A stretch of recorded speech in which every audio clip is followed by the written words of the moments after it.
Hello, स्वागत है आप सभी का हमारे क्या चैनल एग्रीकल्चर एकेडमी में। तो आज हम क्या डिस्कस करने वाले हैं एग्रोनॉमी की क्लास 3।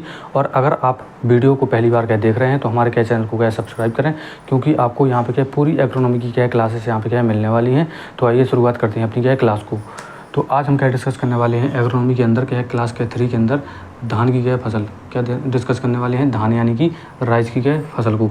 सबसे पहले हम यहाँ पे क्या देखेंगे बिल्कुल के बेसिक से कि साइंटिफिक नेम यानी कि वनस्पतिक जो नाम इसका क्या होता है, तो वो होता है ओराइजा सटाइवा।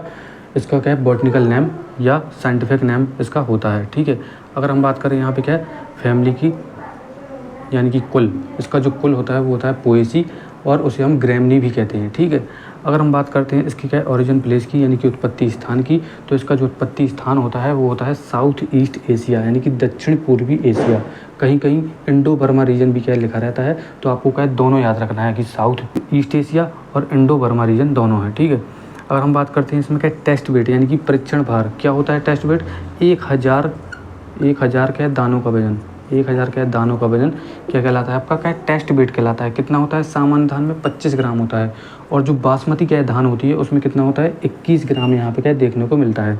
अगर हम बात करें यहाँ पे कुछ इंपॉर्टेंट क्या पॉइंट की, तो मोस्ट क्या सीरियल के हैव क्या 3 स्टेमन, मतलब जितने भी अधिकतर जो अनाज होते हैं उसमें कितने 3 स्टेमन होते हैं यानी कि 3 पुंकेसर यहाँ पे क्या देखने को मिलते हैं। लेकिन राइस की जो फसल होती है उसमें कितने 6 स्टेमन यानी कि 6 पुंकेसर यहाँ पे क्या देखने को मिलते हैं। अगर हम बात करें ये पुंकेसर होता क्या है यानी कि स्टेमन क्या होता है, तो यहाँ पे अगर हम बात करें यहाँ पे क्या पहले तो हम स्ट्रक्चर समझेंगे। यहाँ पे क्या फ्लावर का स्ट्रक्चर क्या बनाने कि हम उसको क्या समझेंगे कि होता क्या है स्टेमन। तो ये हमने यहाँ पे क्या फ्लावर का स्ट्रक्चर क्या बनाया।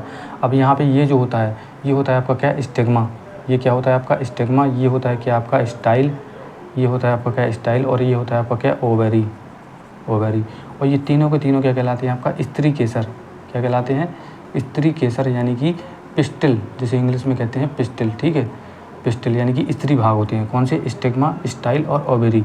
इसके बाद ऐसे बगल से जो संरचनाएं यहाँ पे क्या निकलती हैं पुष्प के, अगर उसमें हम बात करें तो ये सारे के सारे इसके अंदर जो भाग आते हैं वो क्या कहलाते हैं आपका स्टेमन कहलाते हैं। स्टेमन यानी कि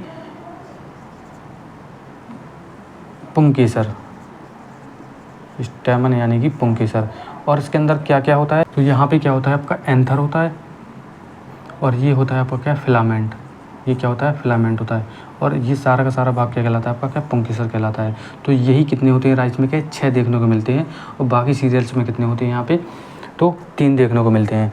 अगला इंपॉर्टेंट पॉइंट की अगर हम यहाँ पे बात करें तो Andhra Pradesh is the known as rice bowl of India, यानी कि जो आंध्र प्रदेश को क्या कहा जाता है धान का कटोरा कहा जाता है। ठीक है, अगर हम बात करें यहाँ पे क्या द पेनिकल क्या वेट ऑफ क्या राइस, यानी कि जो पेनिकल यानी कि पुष्परम का जो वजन होता है वो कितना होता है 2 ग्राम यहाँ पे होता है। इसके बाद हम बात करते हैं यहाँ पे क्या है डिस्ट्रीब्यूशन एंड इम्पोर्टेंस, यानी कि महत्व और वितरण, मतलब इसका महत्व क्या है राइस क्रॉप्स का और इसका वितरण कहाँ कहाँ पे। तो सबसे पहले हम बात करते हैं यहाँ पे क्या वर्ल्ड मोस्ट इम्पॉर्टेंट क्या फूड क्रॉप, मतलब विश्व की प्रमुख क्या अनाज वाली क्या फसल है। इसके बाद कौन सी आती है, तो वो है गेहूँ, मतलब कि धान के बाद जो दूसरी इंपॉर्टेंट अनाज वाली फसल है वो आपकी कौन सी है, तो वो आपकी क्या है गेहूँ है। इसके बाद अगर हम बात करें स्टेपल फूड मोर देन 60% का वर्ल्ड का पॉपुलेशन, यानी कि जो विश्व की 60% से भी ज़्यादा संख्या का ये क्या है प्रमुख का भोजन है। और अगर हम बात करते हैं इंडिया में, तो इंडियन पॉपुलेशन का भी ये कितना 50% मोस्ट इम्पोर्टेंट क्या है फूड क्रॉप है। अगर हम बात करते हैं यहाँ पे क्या प्रोडक्शन वर्ल्ड में, मतलब वर्ल्ड में क्या है प्रोडक्शन में इसकी क्या स्थिति है, तो तीसरे नंबर पे इसकी स्थिति है, यानी कि मेज की सबसे ज़्यादा यहाँ पे क्या उत्पादन होता है, फिर यहाँ पे क्या व्हीट का होता है, फिर क्या होता है राइस का होता है। यानी कि पूरे विश्व में अगर हम बात करें यहाँ पे तो सबसे ज़्यादा किस फसल का उत्पादन होता है, मेज का होता है, दूसरे नंबर पर किसका होता है व्हीट का होता है और तीसरे नंबर पर किसका होता है आपका धान का होता है। अगर हम बात करें यहाँ पे वर्ल्ड राइस एरिया में, तो 90% जो एरिया है वो आपका एशिया में इसका है, मतलब एशिया में सबसे ज़्यादा क्या है धान होती है। और एशिया में भी अगर आपसे पूछ ले कहाँ होती है, तो सबसे ज़्यादा इंडिया और चाइना में क्या है सबसे ज़्यादा आपका धान उगाई जाती है। 90% यहाँ पे क्या है जो धान उगाई जाती है एशिया में वो कंज्यूम भी की जाती है, यानी कि उसका उपभोग भी किया जाता है, यानी कि खाया भी जाता है।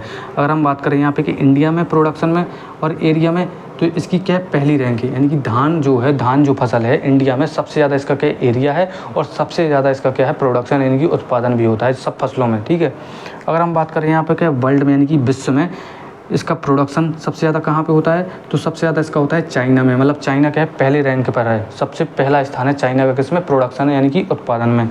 दूसरे नंबर पे आता है अपना प्यारा भारत और तीसरे पे आता है आपका बांग्लादेश। ठीक है, अगर हम बात करते हैं यहाँ पे एरिया यानी कि क्षेत्रफल सबसे ज़्यादा किस देश में है, तो क्षेत्रफल में अपना प्यारा भारत नंबर 1 पे, दूसरे पे है आपका क्या है चाइना और तीसरे पे है कौन सा आपका बांग्लादेश।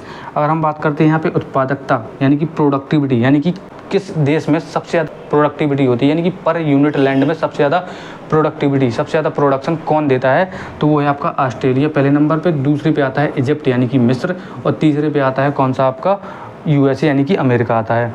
प्रोडक्शन और प्रोडक्टिविटी क्या होता है, प्रोडक्शन मतलब होता है टोटल प्रोडक्शन यानी कि टोटल उत्पादन जो हमें खेत से मिला है वो क्या कहलाता है, प्रोडक्शन कहलाता है।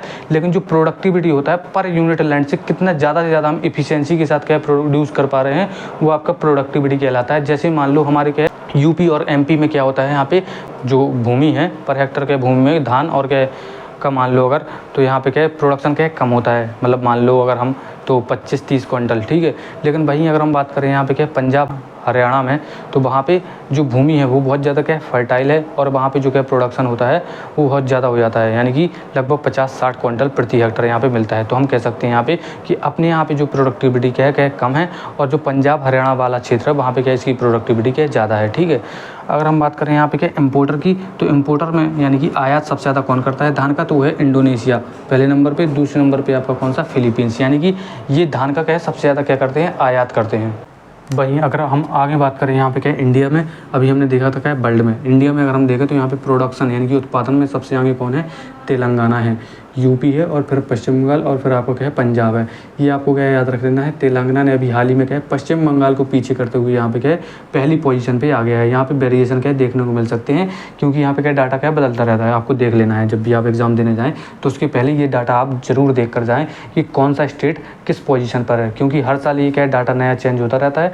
तो यहाँ पे जो स्टेट हैं वो आगे पीछे क्या होते रहते हैं। ठीक है, अगर हम बात करें इंडिया में क्षेत्रफल में कौन सबसे आगे है, तो उत्तर प्रदेश पहले नंबर पे है, दूसरे नंबर पे आपका पश्चिम बंगाल यानी कि वेस्ट बंगाल। प्रोडक्टिविटी में अगर हम बात करें यहाँ पे तो कौन सा है, पंजाब। पंजाब में सबसे ज़्यादा यहाँ पे क्या होता है प्रोडक्टिविटी होती है, कितनी होती है 64 क्विंटल प्रति हेक्टर यहाँ पे क्या देखने को मिलती है। ठीक है, आगे अगर हम बात करें यहाँ पे छठवां important point, composition and nutrition का वैल्यू यानी कि संगठन एवं पोषक महत्व राइस का क्या है, तो प्रोटीन क्या देखने को मिलता है इसमें, क्या 6-7% यहाँ पे क्या प्रोटीन देखने को मिलता है। वहीं अगर हम बात करते हैं ब्राउन राइस में तो 7.8% यहाँ पे क्या होता है प्रोटीन देखने को मिलता है। अगर हम बात करते हैं राइस क्या होता है, तो ये रिच होता है लाइसिन में, मतलब लाइसिन एक अमीनो एसिड पाया जाता है जो रिच होता है किसमें, लाइसिन में। और 4% होता है टोटल प्रोटीन फ्रैक्शन का, मतलब टोटल प्रोटीन जितना भी इसमें क्या पाया जा रहा है उसका 4% इसमें क्या होता है लाइसिन होता है। लाइसिन क्या होता है, तो एक एमिनो एसिड होता है। ठीक है, अगर हम बात करते हैं राइस में कौन सा प्रोटीन पाया जाता है, तो यहाँ पे ओराइजिन प्रोटीन क्या है देखने को मिलता है। जैसे मक्का में क्या जीन प्रोटीन होता है, ठीक है, इसी प्रकार से इसमें कौन सा प्रोटीन होता है, ओराइजिन प्रोटीन यहाँ पे देखने को मिलता है। अगर हम बात करते हैं यहाँ पे क्या राइस ब्रान, राइस ब्रान एक बहुत इंपॉर्टेंट क्या टॉपिक है, क्योंकि इसमें क्वेश्चन अब पूछने लगे हैं धान की भूसी।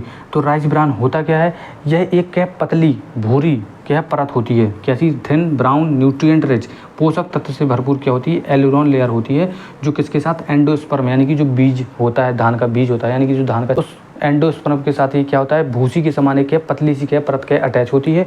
और इस परत में क्या होता है ऑयल पाया जाता है और क्या पाया जाता है प्रोटीन पाया जाता है। ठीक है, तो इसमें कितना परसेंट यहाँ पे ऑयल होता है, 20% यहाँ पे ऑयल होता है और 12 से कितना 15% यहाँ पे क्या प्रोटीन देखने को मिलता है। ठीक है, तो ये थी हमारी क्या राइस की कुछ इंपॉर्टेंट क्या फैक्ट। नेक्स्ट वीडियो में हम और भी इंपॉर्टेंट क्या फैक्ट जानेंगे राइस के बारे में, क्योंकि राइस क्या बहुत ही बड़ी क्या फसल है, तो इसको हम 3-4 के वीडियो में क्या कवर करने वाले हैं, बिल्कुल बेसिक से एडवांस तरीके से। और किसी भी प्रकार का यहाँ पे क्या क्वेश्चन आपका क्या नहीं छूटेगा अगर वो राइस से आ जाए। ठीक है, तो अगर आपको वीडियो हमारा क्या अच्छा लगा है और भी अगर आप क्लासेस क्या देखना चाहते हैं, और हमारे चैनल में ऑलरेडी पहले से कुछ क्लासेस क्या अपलोड हो चुकी हैं, तो आप हमारे क्या क्लासेस को देख सकते हैं और हमारे क्या चैनल को क्या सब्सक्राइब करें और वीडियो को लाइक और शेयर करें। जय हिंद, वंदे मातरम।